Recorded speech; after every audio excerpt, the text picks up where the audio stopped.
Juliana dengan selamat karena kondisi medan yang berat. Sosok pemandu di Gunung Rinjani, Agam Rinjani, tengah menjadi perbincangan publik setelah aksinya mengevakuasi jenazah Juliana Marins, pendaki asal Brasil yang terjatuh di dasar jurang sedalam lebih dari 600 meter.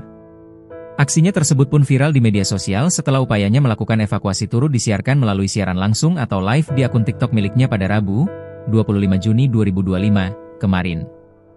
Namun, viralnya Agam Rinjani tidak hanya karena aksi heroiknya saja. Meski telah berhasil mengevakuasi Juliana, Agam tetap merasa bersalah. Pasalnya, dia tidak bisa menyelamatkan Juliana dalam kondisi hidup setelah terjatuh.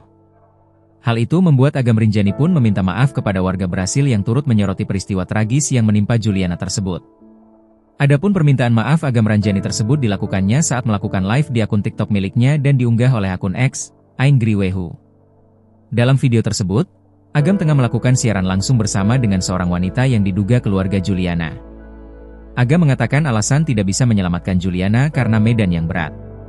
Saya minta maaf tidak bisa membawa pulang dengan selamat karena kondisi medan yang berat dan terlalu jauh ke bawah, katanya dalam video tersebut.